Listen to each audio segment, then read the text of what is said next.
दिल्ली में रेखा का राज तिलक आज रामलीला मैदान में नई सीएम का शपथ ग्रहण। दिल्ली में बुधवार को राम मंदिर के चुनाव का फैसला उसी अंदाज में हुआ जिस अंदाज में T20 के किसी मैच में सुपर ओवर खेला जाता है। इस फैसले में रोमांच इतना था कि आखिर तक किसी के लिए भी ये बताना मुश्किल था कि बीजेपी ने मुख्यमंत्री के लिए किस नेता का चुनाव किया है। पहली बार विधायक बनी रेखा गुप्ता को विधायक दल का नेता चुन लिया गया। सबसे दिलचस्प बात है कि चुनावों में अरविंद केजरीवाल को हराने वाले प्रवेश वर्मा ने ही रेखा गुप्ता को दिल्ली की नई मुख्यमंत्री बनाने का प्रस्ताव रखा और इस प्रस्ताव पर बीजेपी के सभी विधायकों ने अपनी सहमति जताई। अब रेखा गुप्ता 20 फरवरी को रामलीला मैदान में मुख्यमंत्री पद की शपथ लेंगी। बीजेपी नेताओं रविशंकर प्रसाद, OP धनखड़, दिल्ली बीजेपी प्रमुख वीरेंद्र सचदेवा और अन्य के साथ रेखा गुप्ता 50 वर्षीय ने उपराज्यपाल VK सक्सेना से मुलाकात की और सरकार बनाने का दावा पेश किया है। वह और उनके कैबिनेट मंत्री गुरुवार को रामलीला मैदान में पद की शपथ लेंगे। सुषमा स्वराज, शीला दीक्षित और आतिशी के बाद वह दिल्ली की चौथी महिला मुख्यमंत्री होंगी। शपथ लेने पर वह ममता बनर्जी के साथ देश की दूसरी मौजूदा महिला मुख्यमंत्री होंगी। साथ ही वह वर्तमान में बीजेपी शासित राज्यों में एकमात्र महिला मुख्यमंत्री होंगी। बीजेपी सरकार में उप मुख्यमंत्री होगा या नहीं, इस बारे में पार्टी की ओर से कोई आधिकारिक बयान नहीं आया है। पार्टी सूत्रों ने बताया कि दिल्ली मंत्रिमंडल में सभी समुदायों को प्रतिनिधित्व दिया जाएगा। प्रधानमंत्री मोदी, उनके कैबिनेट सहयोगियों और NDA शासित राज्यों के मुख्यमंत्रियों सहित लगभग 50,000 लोग गुरुवार को उनके शपथ ग्रहण समारोह में शामिल होंगे। इस समारोह के लिए शहर के मध्य, उत्तर और नई दिल्ली क्षेत्रों में 25,000 से अधिक सुरक्षा कर्मी तैनात किए जाएंगे।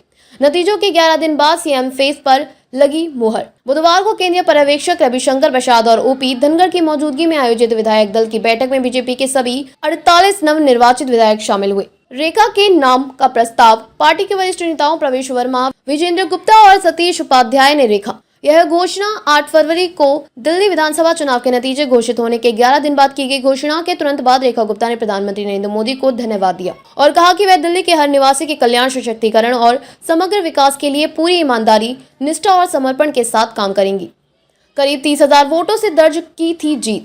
रेखा गुप्ता ने हाल ही में संभल विधानसभा चुनाव में शालीमार बाग सीट से आम आदमी पार्टी के प्रत्याशी को करीब 30,000 वोटों से हराया था। वह दिल्ली नगर निगम में 3 बार पार्षद रह चुकी हैं और RSS से उनका गहरा नाता रहा। इस जीत के बाद से ही उनका नाम मुख्यमंत्री पद की दौड़ में सबसे आगे माना जा रहा था। रेखा गुप्ता ने इस चुनाव में आम आदमी पार्टी की वंदना कुमारी को 29,595 वोटों से हराकर जीत हासिल की। रेखा गुप्ता शालीमार बाग से पार्षद रही हैं। वे यहाँ तीसरी बार पार्षद चुनी गई।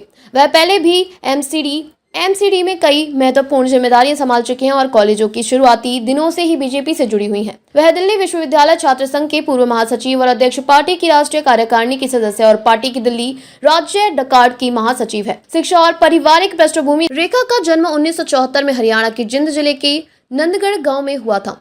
उनके पिता स्वर्गीय जय भगवान जिंदल और माता उर्मिला जिंदल है। SBI बैंक में पिता की नौकरी लगने के बाद उनका परिवार 1976 में दिल्ली शिफ्ट हो गया था। हालांकि अब भी उनका परिवार जुलाना में कारोबार करता है। दिल्ली से सटे हरियाणा से ताल्लुक रखने की वजह से रेखा गुप्ता का अपने गृह राज्य में आना जाना होता रहता है। रेखा गुप्ता की शादी दिल्ली के बिजनेसमैन मनीष गुप्ता से हुई है। उनके 2 बच्चे हैं, एक बेटा और एक बेटी है।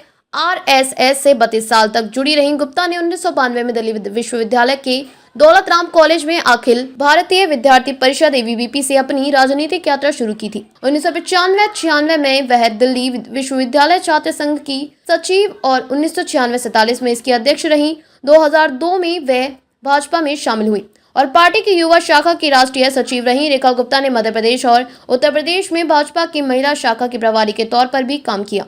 वह भाजपा महिला मोर्चा की राष्ट्रीय उपाध्यक्ष भी हैं। साथ में उत्तरी पीतमपुरा से पार्षद चुने जाने के बाद गुप्ता ने महिलाओं और बच्चों के कल्याण के लिए काम किया। उन्होंने सुमेधा योजना जैसी पहल शुरू की जिसके तहत आर्थिक रूप से कमजोर छात्राओं को उच्च शिक्षा हासिल करने में मदद मिली। वह 3 बार पार्षद चुनी गई, 2007, 2012, 2017 और 2022 से 25 तक। शालीमार बाग से नगर निकाय की महिला कल्याण एवं बाल विकास समिति के प्रमुख के रूप में उन्होंने महिलाओं के सशक्तिकरण अभियान का नेतृत्व किया।